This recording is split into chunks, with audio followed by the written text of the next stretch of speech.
استخارہ باب استقبال سے مثلا خیر اس کا مادہ ہے، خیر کو طلب کرنا، لیکن جو فرائض ہے، جو واجبات ہے، ان کے بارے میں استخارہ نہیں ہوتا ہے. جو کام کرنا ہی کرنا ہے، کروں نہ کروں تو کرنا ہے، اللہ کا حکم ہے. یہ کسی کام کو نہ کرنا ہے، مکروہ ہے یا وہ حرام ہے تو کنفرم ہے. اور بہت سارے دنیاوی کام بھی ایسے ہوتے ہیں استخارہ بھی بلا وجہ نہیں. جب آدمی کو تزلزل ہو، کوئی دکان لینی ہے، کوئی نکاح کرنا، منگنی صحیح ہے، رشتہ صحیح ہے نہیں ہے، کوئی بڑی خریداری کرنی ہے، ووٹ لینا ہے، کوئی گاڑی لینی ہے، کوئی مسئلہ ہو سکتا ہے جس کو ہم اہمیت سمجھتا ہے اور اس میں نقصان نفع کا خطرہ ہے. لوگ کہیں ایسا نہ ہو کہ دھوکہ ہو جائے، کہیں نقصان نہ ہو جائے، یہ لینا میرے لیے خیر کی چیز رہے گی رہے گی فلاں. تو اگر آدمی کو مشورہ، دو باتیں ہیں، استخارہ بھی کر سکتا ہے اور کسی اچھے آدمی سے مشورہ بھی کر سکتا ہے.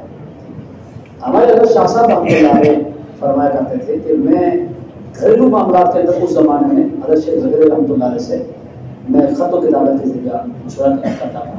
جتنے لوگ ہیں جو اپنے کسی ایک کو مربی مان لیتے ہیں اور ہوتے ہیں مربی کو، اللہ نے ان کو خوبیوں سے نوازا ہے، تو اپنے معاملات چھوٹے موٹے گھریلو، کوئی مسئلہ ہے، منگنی ہے، رشتہ ہے، کوئی بڑا کاروبار کرنا ہے، دکان لینی، زمین کی بیچنا، خریداری کرنی، اہم مسئلوں کے اندر تزلزل ہوتا ہے. ان کو نظر آ رہا ہے کہ فائدہ ہے، ٹھیک ہے،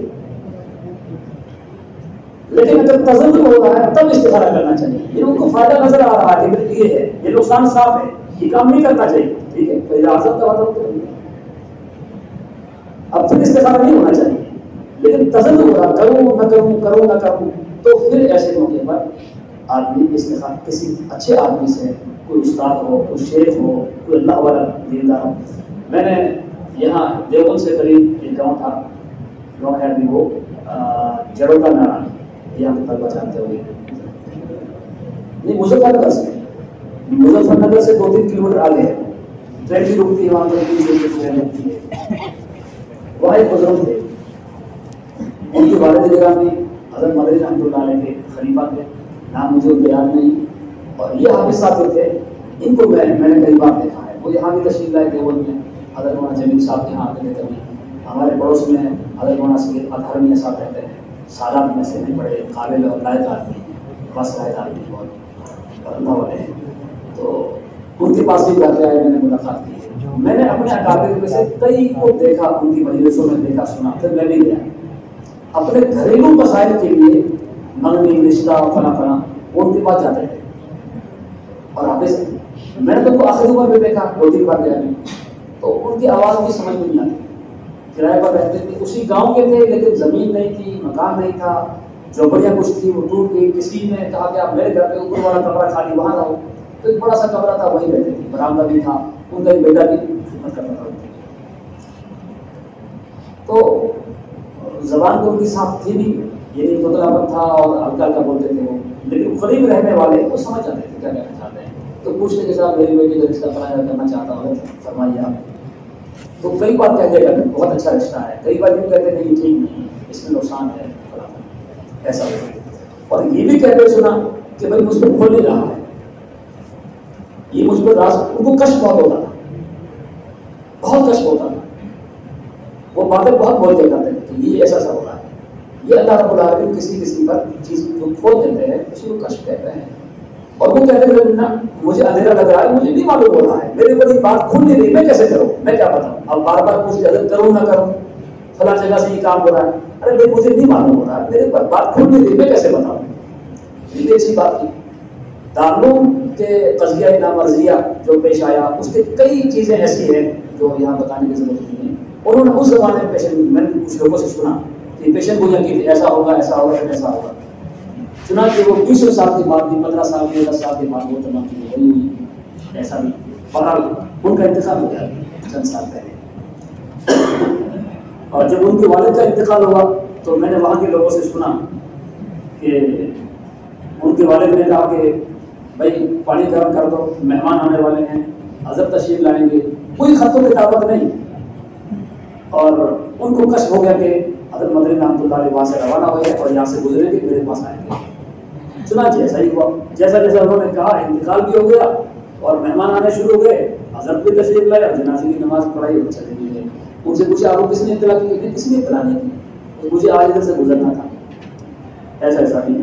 خطوں کے دعوت کا زمانہ ان کے پاس نہیں تھا. بہرحال تو کسی اللہ والے سے بھی, کسی بھلے آدمی سے بھی مشورہ دیا جا سکتا ہے اپنے کام کے اندر, اور کرنا چاہیے. یہ غلط بات ہے, بہت سے لوگ بھٹک جاتے ہیں اور دور ہو جاتے ہیں, جو نہ استخارہ کرتے ہیں نہ کسی سے مشورہ لیتے, سبھی اپنے آپ کو بڑا عقل مند سمجھتے ہیں. عقل مند وہی ہے کہ جو اپنے انسان کے اندر کسی سے مشورہ لینا چاہیے. بہرحال رسول اللہ صلی اللہ علیہ وسلم نے صحابہ فرماتے ہمیں تعلیم ایسے دی استخارے کی, دعا کی, کرنے کی, ہر کام کے اندر جس طرح کو قرآن کریم کی صورتوں کی تعلیم دیا کرتے ہیں. اب استخارے کی سنیے, پھر میں آپ کو ایک دو استخارے اور بھی بتلاتا ہوں جو حضرت تھانوی رحمۃ اللہ علیہ سے میں نے لوگوں سے بات سنی. حضرت جابر رضی اللہ عنہ سے جابر بن عبد اللہ فرماتے ہیں قال كان رسول اللہ صلی اللہ علیہ وسلم يعلمنا الاستخارة في الامور. معلوم نہیں کہ یہ خیر معلوم ہے.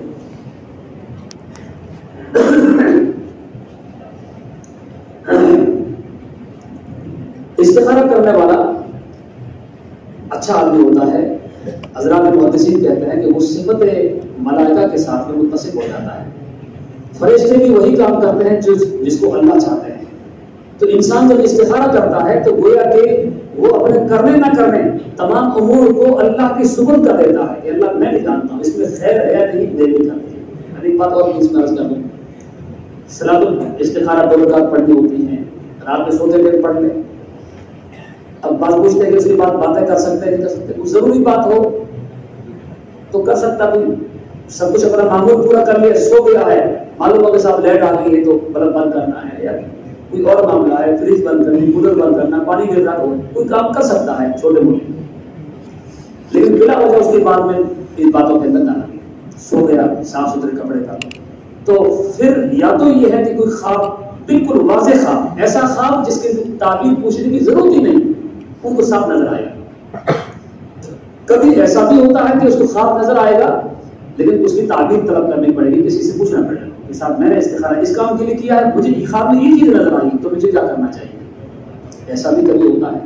کبھی ایسا بھی ہوتا ہے کہ استخارہ کرتے ہو سویا, اللہ سے دعا, یہ دعائیں یاد نہ ہو تو اپنے طور پر زبانی دعا مانگ لیں, 2 رکعت نفل پڑھ کر کے. اتنا تو کر لینا چاہیے کہ 2 رکعت نفل اچھی طرح سے پڑھے اور پھر تھوڑا استغفار کر لیں, درود شریف پڑھ لیں, لا الہ الا انت سبحانک انی کنت من الظالمین یہ پڑھ لیں. اس کے بعد دعائیں ویسے قبول ہوتی ہے, اور امت کی بھی 3 مرتبہ درود شریف پڑھ لیں, یا کچھ بھی پڑھ کر اشارے ثواب کر لیں. یہ تمام وہ ہے کہ جس کی وجہ سے دعائیں قبول ہوتی ہیں. تو کم سے کم پھر اپنے طور پر دعا واپس ہو جائے. کبھی خواب نہ کر استخارہ کر کے سویا, صبح اٹھا تو دل میں شرع صدر ہے کہ کام کرنا ہے, دل اس کی طرف رغبت کر رہا ہے, یہ بھی علامت اس کی ہے کہ استخارہ کی یہ بات طے ہو چکی ہے, دل اب شرع صدر ہو چکا ہے. کبھی اس کی نہ کرنے کے لیے دل ایسا اندر سے منع کرتا ہے, نفرت ہو جاتی ہے نا, یہ کام کرنا ہی نہیں, بالکل 100% اس کا دل مطمئن ہے کہ کام کرنا ہی نہیں. ایسا بھی ہو سکتا ہے. اور کبھی ایسا بھی نہ ہو, تذبذب تب بھی داخل ہے, اگلے دن پھر کرے, اگلے دن پھر کرے, اگلے دن پھر کرے, کئی دن بھی کر سکتا ہے. اور حضرت میں نے ایک بات شاید کبھی سبق میں بتایا ہوں, حضرت مولانا اشرف علی تھانوی رحمۃ اللہ علیہ سے جو منقول ہے, میں نے حضرت مفتی انوار صاحب رحمۃ اللہ علیہ سے سنا, اور میں نے اپنے علاقے کو دیکھا. ایک بڑے بزرگ مولانا جلیل صاحب سے رحمۃ اللہ علیہ کو حرم شریف میں استخارہ کرتے دیکھا.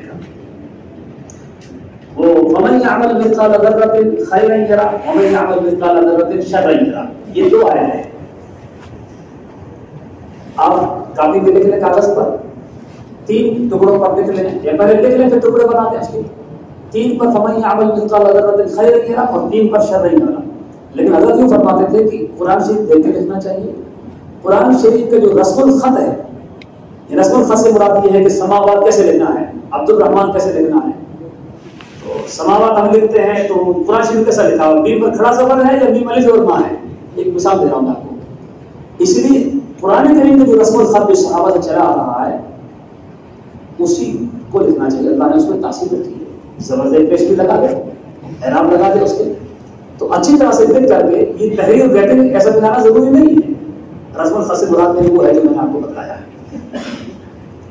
اور اس کے بعد میں 2 رکعت نفل پر کسی دن میں رات میں جب بھی کوئی کام کرنا نہیں کرنا ہے, تذبذب زیادہ ہو گیا ہے تو 2 رکعت نفل پڑھ لیں. 2 رکعت نفل کا بھی ٹائم نہیں ہے تو مختصر باوضو ہو کر اللہ سے اچھی طرح سے دعا مانگ کر کے پھر ان 6 پرچیوں میں سے 3 پرچی یوں کہے اللہ میرا یہ کام مجھے کرنا ہے، مجھے دکان کی خریداری کرنی ہے، یا میرا رشتہ فلاں سے ہو رہا ہے، اس میں خیر ہے نہیں، میرا دل بہت تذبذب ہو رہا ہے، تو اس میں میرے لیے خیر کا فیصلہ کر دے، یہ کام مجھے کرنا، زمین کی خریداری کرنی، اس میں خیر مجھے فیصلہ کر دے اللہ، اس کام کو میں تیرے سپرد کرتا ہوں اور میں یہ عمل کرتا ہوں۔ اچھی طرح سے دعا اور استغفار جو کچھ بھی پڑھنا ہو، اور پھر بسم اللہ پڑھ کر کے درود شریف پڑھ کر وہ اٹھا لیں، چاہے درود شریف پہلے پڑھ لے بعد میں پڑھ لیں، 3 پرچی اٹھا لیں، اور غیر مرتب سی ہو جس میں پہچان نہ ہو اس میں کیا لکھا ہوا ہے۔ 3 پرچی اٹھانے کے بعد دیکھیں تینوں کے اندر خیر جرا لکھا ہوا ہے تو کام کرنا ہی کرنا ہے کنفرم، تینوں میں شر یہ رہا ہے نہیں کرنا ہے، 2 میں خیر یہ رہا ہے 1 میں شر یہ رہا ہے تو خیر غالب ہے، کر لینا چاہیے، بہتر وہی ہے، تھوڑا بہت صدقہ خیرات بھی کر دے، اللہ سے دعا مانگ لے تو وہ شر جو باقی ہے وہ بھی ختم ہو جائے گا، اور 2 میں شر یہ لکھا ہے پھر نہ کرنا چاہیے، پھر نہیں کرنا چاہیے۔ ایک یہ استخارہ ہے، ایک استخارہ یہ بھی وہ بھی مفتی انوار صاحب رحمۃ اللہ علیہ سے سنا ہوا، انہوں نے حضرت کے حوالے سے سنایا، تسبیح ہے، بہت جلد بازی میں استخارہ کرنا ہے کہ مولانا یہ کام کروں نہ کروں کیسے کرنا ہے، بہت ضروری ہے، مجھے بھی کسی کوئی فون کرتا میں کیا دعا کر کے استخارہ دیتا ہوں، یہ استخارہ جو سن رکھا تھا کوئی جلد بازی میں چاہتے ہیں، ورنہ استخارہ وہ ہے جو اصل وہ ہے جو کتاب ہم پڑھ رہے ہیں۔ یہ لکھا کہ درود شریف وغیرہ جو کچھ پڑھنا اچھی طرح سے پڑھ لینا چاہیے، استغفار وغیرہ، اور پھر تسبیح ہاتھ میں لے کر کے بسم اللہ پڑھ کے کسی ایک دانے کو پکڑ لیں، اور دانے کو پکڑ لیا، اب دانے کا رخ ادھر ہی ہے تو اب ادھر سے پڑھنا شروع کریں، ایک پر لا الہ، ایک پر الا اللہ، ایک پر لا الہ، دوسرے پر الا اللہ، لا الہ الا اللہ پڑھتا جائے، آخری جو دانہ تسبیح گھوم کر جو آخری دانہ جو آئے گا وہ اگر لا الہ ہے تو نہیں، اور الا اللہ ہے تو ہاں کرنا ہے، یہ بھی استخارے کی شکل ہے۔ اصل میں زمانہ جاہلیت کے اندر لوگ جو ہے استخارہ کرتے تھے، حالانکہ کفر کے اندر اس زمانے کے اندر جاہلیت کے زمانے میں ان کا طریقہ یہ تھا کہ وہ مجاور کعبہ شریف کے پاس جاتے تھے، اور مجاور کے پاس ایک تھیلا ہوتا تھا، تھیلے میں تیر ہوتے تھے، وہ قرآن کریم کی آیتوں کے اندر بھی ہیں، منع کیا ہے، شرک ہے، وہ غلط ہے، تو اس میں ایک پر لکھا ہوتا امرانی ربی، ایک تیر پر، دوسرے پر لکھا ہوتا تھا کہ منعانی یا نہانی ربی، یہ ایک کچھ خالی ہوتا تھا، تو اس میں وہ تھیلے میں کوئی کام کرنا نہیں کرنا، مجاور کے پاس گئے، کعبہ شریف کے سامنے کھڑے ہو کر کے اور اس میں تھیلے میں سے ایک تیر نکالا، اس پر لکھا امرانی ربی، مجھے رب نے حکم دے دیا بس کام کرنا ہے، نہانی ربی روک دیا نہیں کرنا ہے، کچھ لکھا ہوا نہیں، پھر دوبارہ ہاتھ ڈالو، پھر تیسری بار ہاتھ ڈالو، یہ تھا۔ یہ غلط ہے، غلط اس لیے ہے کہ تیر پر لکھا امرانی ربی، اللہ نے کیا حکم دیا، اللہ نے نہ کرنے کا حکم دیا، نہ کرنے کا حکم دیا، نہ منع کیا، نہ حکم دیا، غلط ہے، اس لیے شریف نے اس کو منع کیا ہے۔ رسول اللہ صلی اللہ علیہ وسلم نے چونکہ زمانے جاہلیت کے اندر عام رواج تھا استخارہ کرنے کا، اس طرح کا پھال نکالنے کا، تو آپ نے منع کیا ہے اور صحیح طریقہ استخارے کا بھی بتلایا ہے۔ بہرحال دیکھیے استخارے کی دعا یہ لکھی ہوئی ہے، اللہم انی استخیرک بعلمک، اللہ میں تجھ سے خیر طلب کرتا ہوں صفت علم کے واسطے سے، واستقدرک بقدرتک، اور تجھ سے قدرت طلب کرتا ہوں تیری صفت قدرت کے واسطے سے، واسألک من فضلک العظیم، اور تجھ سے میں سوال کرتا ہوں تیرے فضل عظیم کے ذریعے، تیرا فضل جو بڑا عظیم ہے، فإنک تقدر ولا اقدر، تو قادر ہے میں قادر نہیں ہوں، وتعلم ولا اعلم، تو خوب جانتا ہے خیر کس میں ہے لیکن میں نہیں جانتا ہوں، وانت علام الغیوب، تو تمام مغیبات کو جاننے والا ہے۔ اللہم ان کنت تعلم، یا اللہ تو جان، آپ جانتے ہیں کہ ان ھذا الامر خیر لی، کہ یہ معاملہ میرے لیے بہتر ہے، ان ھذا الامر کی جگہ پر کسی کو عربی آتی ہو تو وہ اپنا عادل بھائی عادل فلاں کوئی کہہ سکتا ہے، لیکن اپنی نیت کر لے، ھذا الامر کی جگہ پر وہ نیت کر لیں گے کہ میرا یہ معاملہ ھذا الامر کی جگہ پر ان ھذا الامر خیر لی، اگر آپ جانتے ہیں کہ یہ معاملہ میرے لیے خیر ہے، بہتر ہے، کہ دینی میرے دینی معاملے میں، اور معیشتی